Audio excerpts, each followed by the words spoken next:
வணக்கம். அரசணிக்காய், பரங்கிக்காய், பரங்கிப்பழம், மஞ்சள் பூசணி, பொங்கல் பூசணி அப்படின்னு பல்வேறு பகுதிகளில் பல்வேறு பெயர்களை இட்டு அழைக்கக்கூடிய ஒரு முக்கியமான காயை பொறுத்து தான் இந்த காணொலியில் பார்க்க போகிறோம். பார்க்கலாமா? ஏன் பரங்கிக்காயில துவங்குறோம் அப்படின்னா, எந்த ஒரு நல்ல காரியம் செய்யும் போதும் அந்த நம்ம வீட்டுக்கு முன்னாடி அந்த சாணத்துல விளக்கேற்றி அதுல பரங்கி பூ வைப்பாங்க. காலையில கோலம் போட்டாங்க அப்படின்னா பூ வைப்பாங்க. பரங்கில இருக்கக்கூடிய முக்கிய மகத்துவம் என்னன்னா, கல்யாணம் அப்படின்னா பரங்கிக்காய் பூசணிக்காய் வச்சுதான் சாம்பார் இருக்கும். ஆனா இன்னைக்கு அந்த மாதிரி இருக்கா அப்படின்னு கேட்டா கேள்விக்குறியாதான் இருக்கு. பெரும் பகுதியா பரங்கிக்காய் பயன்படுத்தக்கூடிய சூழல் மறந்துருச்சு. அமாவாசை அப்படின்னா ஒரு கீத்து 10 ரூபாய் வாங்கிட்டு குழம்பு வச்சு சாப்பிடுற சூழ்நிலை தான் இருக்கு. ஆனா பரங்கிக்காயில மட்டுமே தமிழகம் மட்டும் இல்லாம பல பகுதிகள்ல பல ரகங்கள் இருக்கு. அதோடைய சைஸ்ல, அதோடைய அடர்த்தியில, அதோடைய கலர்ல, அதோடைய சுவையில எல்லாத்துலயுமே வேறுபட்ட பல தன்மைகளை கொண்ட பல ரகங்கள் இருக்கு.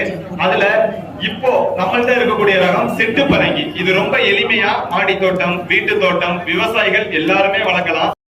எப்படி வளர்க்கலாம்? ஆடிலிருந்து புரட்டாசி, ஐப்பசி, கார்த்திகை வரைக்கும் நடவு செய்யறதுக்கு ஏற்ற பட்டம் நம்ம சிட்டு பரங்கிக்காயை.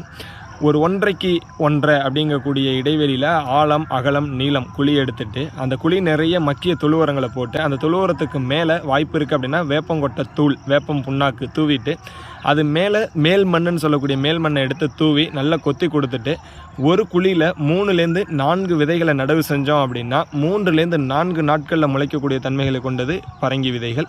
முளைச்சதுக்கு அப்புறம் கிட்டத்தட்ட இதோடைய வயதுன்னு பார்த்தீங்கன்னா 6 மாதங்கள் வரைக்கும் ஒரு நல்ல அறுவடையை கொடுக்கக்கூடியது.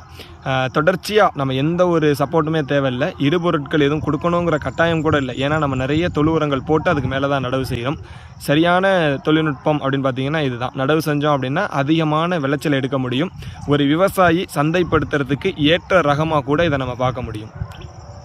கமர்ஷியலா ஒருத்தர் சந்தைப்படுத்தணும், மரபு காய்கறி சந்தைப்படுத்தணும் அப்படின்னா கூட இந்த ரகம் ரொம்ப ஏற்புடையதா இருக்கும். ரொம்ப அளவான சைஸ்ல, அளவான எடையில இருக்கும். தேவைப்படுற நண்பர்கள் வாங்கிக்கலாம்.